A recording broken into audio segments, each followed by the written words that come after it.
매일 오전 8시 30분에 찾아오는 오늘의 3분 주식 시간입니다. 자, 오늘도 시장 상황, 주요 이슈, 관심주에 대해서 굉장히 빠르게 같이 한번 알아보도록 하겠습니다.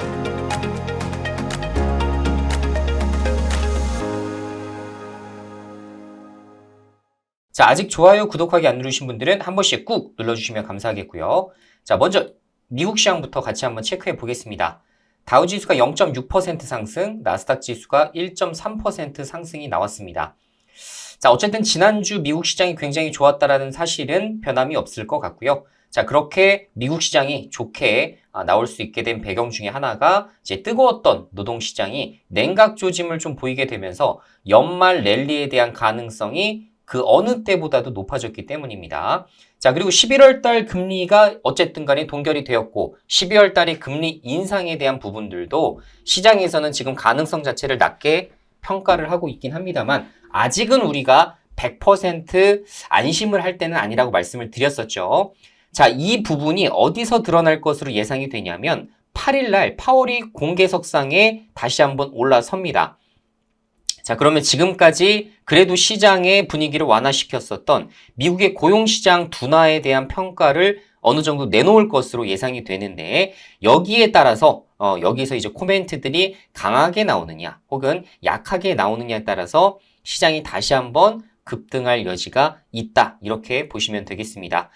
자, 실적적인 부분에서도 S&P 500 종목 중에서 400개 종목이 지금 호실적을 발표를 했어요. 자, 그만큼 나머지 지금 발표 안 된 100가지 종목 정도가 있을 수가 있겠지만 자, 그 중에서도 어쨌든 금주의 실적 발표가 이어지기 시작하면서 잘 마무리가 될 것으로 추정이 됩니다.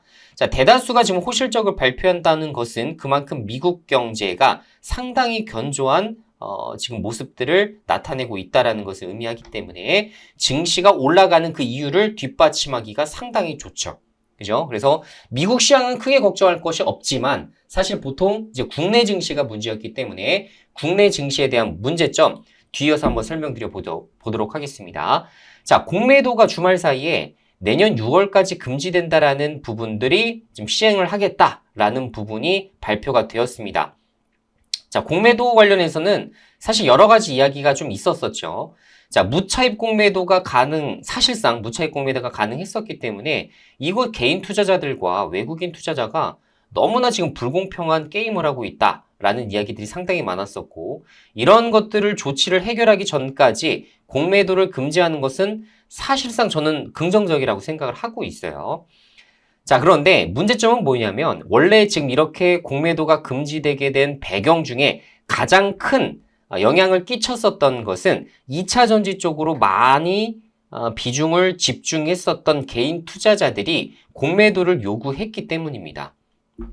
그쵸? 이거는 사실 변함없는 진리인 것 같아요. 아시겠지만 뭐 배터리 아저씨부터 시작해서 다 뭐 선대인부터 시작해서 다 뭐라 그랬죠?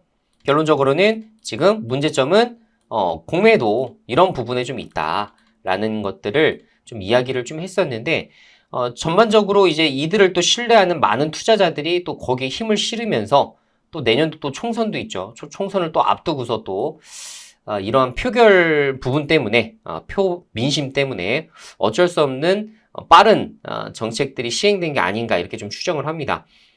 결론적으로는 단기적으로는 굉장히 긍정적일 수가 있어요. 주식시장이. 왜 그럴까요?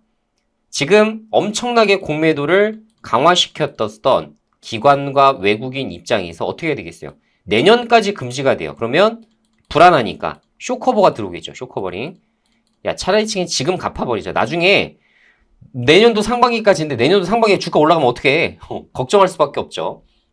우리나라는 사실상 기한 자체가 무기한이기 때문에 연장을 할 수가 있죠. 그죠? 그래서 공매도를 갚는 것들을 연장을 할 수가 있습니다. 그래서 기한이 딱 정해진 게 아니에요. 외국처럼. 자, 그러다 보니까 어쩔 수 없이 지금 현재 쇼커버링을 진행할 가능성이 있겠죠. 그러면 공매도가 상당히 심화된 종목부터 주가가 급등할 여지가 있다. 당연히 이렇게 좀 평가를 해볼 필요가 있겠고요. 자, 부정적인 면은 뭘까요? 부정적인 면. 부정적인 면은 중장기적으로 외국인들이 들어오겠어요? 안 들어오겠어요? 안 들어오겠죠? 그죠? 들어올 일이 없을 겁니다. 자, 지금까지 주식 시장이 많이 폭락하게 된 배경은 외국인들의 매도 때문이요. 그죠? 그 투자자별 매매 동향 측면에서 접근을 하게 되면 기관도 많이 팔았지만 외국인이 굉장히 많이 팔았어요. 자, 그걸 다 누가 안았죠? 개인이 다 안았습니다. 그죠? 그래서 외국인이 다시 돌아와야만 실질적인 뭐 코스피 3000이든 얼마든 갈 수 있다라는 주장들이 당연히 힘을 얻을 수밖에 없는데, 자, 그런 것들이 조금 부정적인 입장이 나올 수가 있겠습니다. 이 얘기는 뭘 얘기할까요? 자, 외국인들 보통 어떻게 투자해요? 롱은 올라간다. 숏은 떨어진다에 베팅할 수 있는 겁니다. 그러니까 양쪽을 베팅하는 것을 많이 선호하죠. 그죠? 롱숏 전략들을 많이 핍니다. 근데 이제 사실상 숏 전략이 좀 애매해졌죠. 그죠? 물론 선물 매도가 가능하겠지만 어쨌든 공매도 자체가 이제 불가능한 부분이기 때문에 정책적으로 봤을 때 여기 한국이 조금 좀 불합리하게 가는 것 같은데 지금까지 한국 시장에서 굉장히 재미를 많이 봤는데 좀 저기 하겠다라는 생각을 할 수밖에 없겠죠. 그죠? 자, 그러면 여기서 이제 우리가 알아야 될 건 뭐냐면 외국인들은 그만큼 빠져나갈 가능성이 있거나 혹은 외국인이 돌아오지 않기 때문에 외국인 비중은 점점 줄어들 겁니다. 자, 그러면 내년도 상반기까지 주식시장이 좋기 위해서는 누가 힘을 써야 돼요? 개인 투자자들이 힘을 써야 돼요. 이 조치는 뭐냐면 어떻게 보면 개인 투자자들한테 너네 지금 대출도 많고 신용도 많잖아.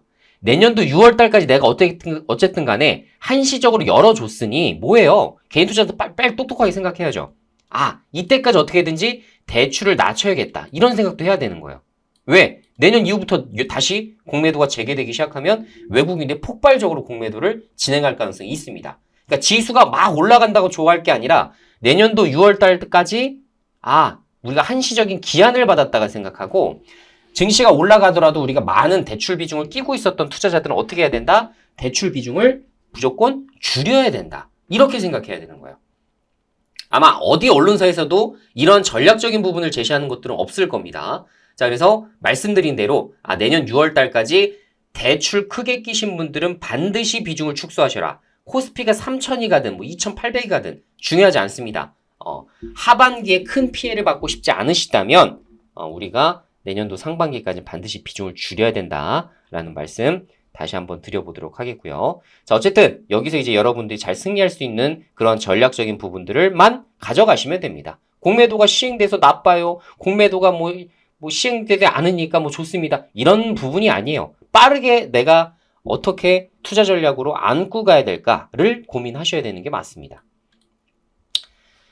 자, 34,000달러대 유지, 비트코인 현물 ETF 상장에 대한 기대감이 서서히 나오기 시작을 하죠. 자, 크립토 윈터라는 말이 사실 작년도에 굉장히 크게 돌았었고 올해 초에도 비슷했습니다. 자, 그런데 지금 현재 미국에서 세계 최대 자산 운용사인 블랙록을 비롯해서 10곳이 넘는 곳에서 비트코인 현물 ETF 상장을 추진하고 있죠. 분명 아마 제 생각에도 내년 정도에는 하나 정도는 이제 상장이 될 것 같아요. 근데 아시겠지만 하나가 상장되면 줄줄이 상장입니다. 그래서 이거를 이제 언제까지 막아둘 수는 없을 것 같다라는 생각이 좀 들어요. 그래서 비트코인은 새로운 국면을 맞이하게 되고 아시겠지만 반감기까지 같이 또 겸비되다 보니까 비트코인이 지금 1억 간다, 1억 5천 간다, 여러 가지 이야기들이 나옵니다. 하지만 항시 말씀드린 대로 굉장히 크게 급등했을 때 들어가게 되면 보통 먹을 거 없이 쭉 오히려 마이너스 크게 안고 시작하는 경우가 많기 때문에 가급적이면 만약에 내가 반감기를 보고 들어가시는 분들은 지금 가격대나 3만 달러, 34,000달러 요 정도 부근에서나 진입을 하시는 게 좋을 것 같고 나중에 4만 달러 혹여나 4만 달러, 5만 달러를 가게 된다면 그때부터 잡으려고 하면 상당히 좀 피해를 입을 가능성이 있습니다. 그래서 가급적이면 저는 만약에 여러분들이 반감기를 노리시고 투자한다 그러면 차라리 지금 진입하시는 게 나아요. 근데 나는 반감기를 믿지 않는다. 오히려 빠질 것 같다라고 생각하시면 당연히 지금 진입하시면 안 되겠죠. 그죠?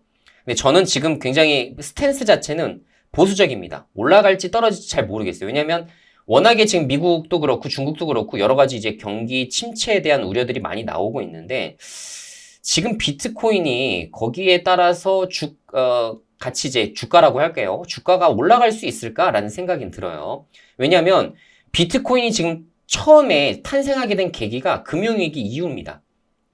그죠?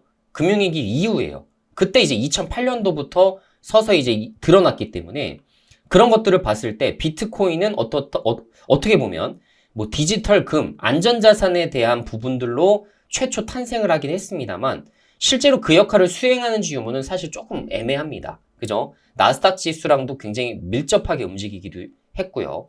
자, 2020년 코로나 때에도 상당히 사실 그 이후부터는 조금 올라가는 듯 싶더니만 쭉 폭락을 또 하기도 했었고요.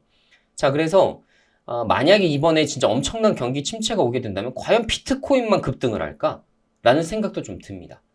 그래서 통화정책의 실패가 좀 나와야만 비트코인 좀 올라갈 수도 있겠지만 하여간 이번에 한번 사례를 한번 보면 알 수 있겠죠. 그래서 이번에 만약 경기 침체가 오고 뭐 스태그플레이션인데 여러 가지가 등장했을 때 비트코인이 여기서 좀 잘 버틸 수 있는 자산인지를 한번 평가해 볼 수 있는, 테스트해 볼 수 있는 그런 시국인 것은 사실인 것 같습니다.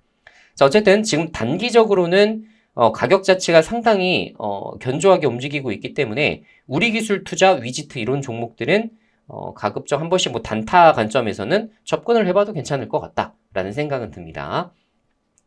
자, 그리고 두 번째, 머스크 생성형 AI 모델 그록을 선보였다. 해학과 유머 강점. 자, 머스크가 아시겠지만 이제 진행하고 있는 지금 그 트위터이죠. 트위터를 X라고 이제 명칭을 바꿨었는데 X에서 이제 유료로 가입한 회원들에 따라서 지금 이 생성형 AI 모델을 이용할 수 있도록 지금 진행을 하고 있다라고 하죠. 그래서 지금 AI 관련된 소식들이 삼성전자가 이제 7일이죠. 내일입니다. 그래서 삼성전자를 비롯해서 이 머스크 생성형 AI 모델까지 서서히 이슈들이 좀 겹치고 있는 모양새예요. 그래서 지난주에 이제 코난 테크놀로지 같은 경우가 상당히 크게 급등을 했었는데 물론 다른 종목도 또 비슷하게 올라가긴 했습니다. 추가적으로 더 올라갈 수 있는지 유무를 체크해 보셔야 될 것 같고 솔트룩스, 엠로, 마음 AI, 폴라리스 오피스 뭐 요 정도 체크하셔도 되겠죠. 자, 그리고 마지막 이슈입니다. K뷰티, 데미 월 수출액이 1억 달러를 넘었다라는 소식인데 자, 말씀드린 대로 중국에서 화장품이 힘을 못 쓰고 있는 시점에서 똑똑한 몇 개 이제 화장품 업체들이 여러 가지 이제 온라인 통신망을 토대로 망을 토대로 지금 미국 시장에 진출을 했었고 거기에 따라서 이제 상당한 매출의 급증이 좀 있었었죠. 거기에 이제 좀 느리게 진출했었던 곳들이 굉장히 고생을 많이 했죠. LG 생활건강 이런 것들.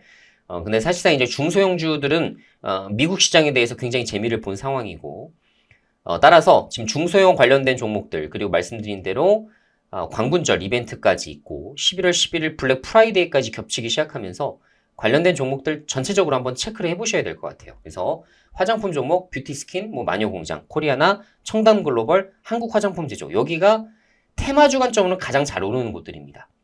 테마주적으로 가장 잘 오르는 곳들을 관심 있게 좀 보시면 좋을 것 같고 그리고 뭐 CNC 인터내셔널부터 시작해서 뭐 한국콜마 이런 실적주들도 같이 움직일 수는 있겠죠. 그래서 이런 중대형주들 관심 두시는 것도 좋아 보이긴 합니다. 어쨌든 공매도가 금지되기 때문에 거기에 따른 또 수혜주 관점으로 볼 수 있는 것들을 또 추적하는 것도 좋은 방법이 되실 수가 있으실 것 같네요.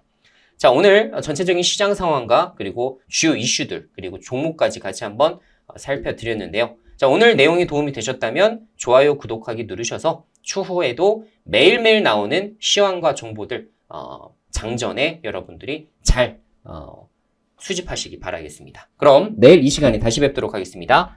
안녕.